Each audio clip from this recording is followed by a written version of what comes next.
Olá, graça e paz. Dando continuidade aos nossos pequenos textos, grandes verdades, hoje veremos as condições para as orações serem ouvidas.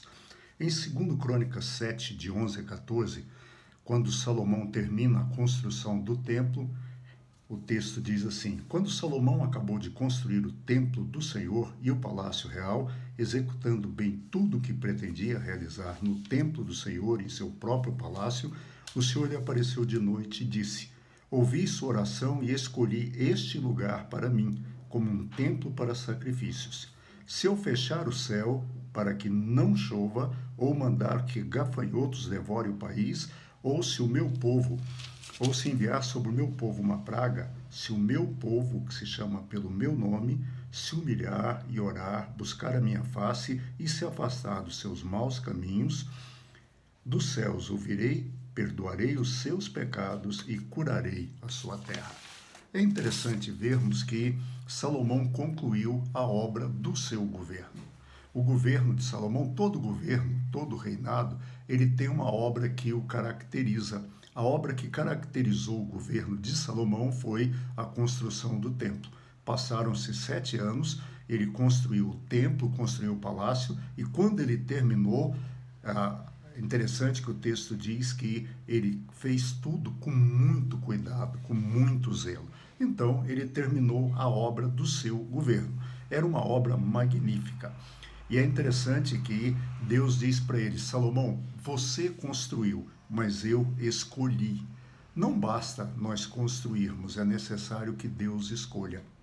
Salomão construiu, mas Deus escolheu.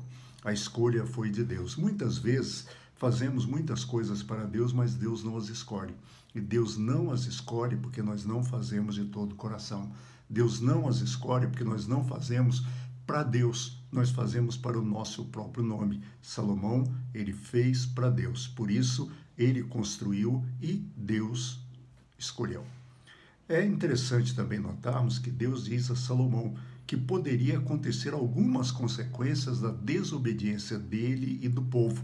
Se eles desobedecessem a Deus, poderia vir algumas intempéries. Pode faltar chuva, e Deus disse: olha, posso fechar os céus, posso enviar gafanhotos e outras pragas.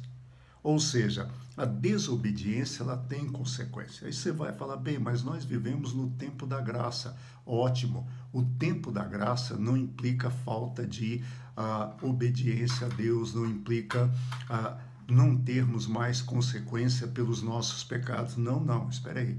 Nós somos salvos, sim, sem merecimento, mas a nossa vida tem a famosa lei da semeadura. Aquilo que nós semeamos, nós colhemos. E não é castigo de Deus, não. É consequências nossas. E aí Deus estabelece as condições para que se ouça a oração do seu povo.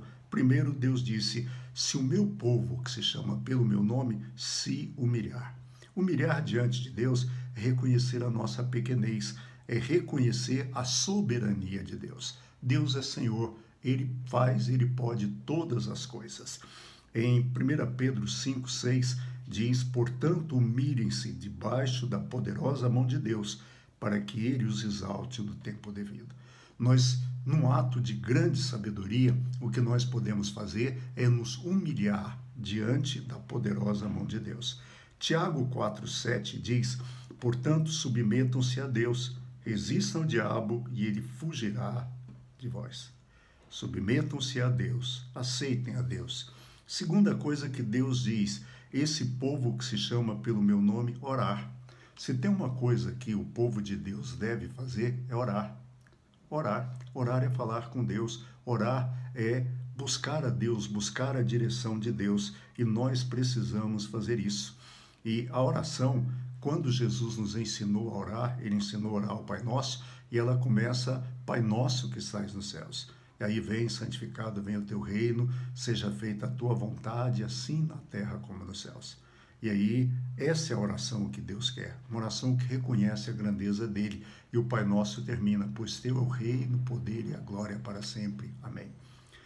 Quando Jesus falou de um tipo de oração que não deveria ser feita, ele contou a parábola do publicano e do fariseu. Os dois descem ao templo, O publicano não tem coragem de levantar os olhos e fala: Senhor, tem misericórdia de mim, pecador. O fariseu: Senhor, eu não sou como os outros pecadores. Ele não orou, ele simplesmente se justificou. Não só orar, mas buscar a face do Senhor. Em Amós 5,6 diz assim: busque o Senhor e terão vida. Busquem o Senhor e terão vida. Jeremias 29,13 diz: buscar-me-eis e me achareis, quando me buscardes de todo o vosso coração. Devemos buscar ao Senhor e converter-se dos seus maus caminhos. Ou seja, não adianta orar, não adianta chorar, nada disso se não houver uma mudança de vida, houver uma transformação de vida.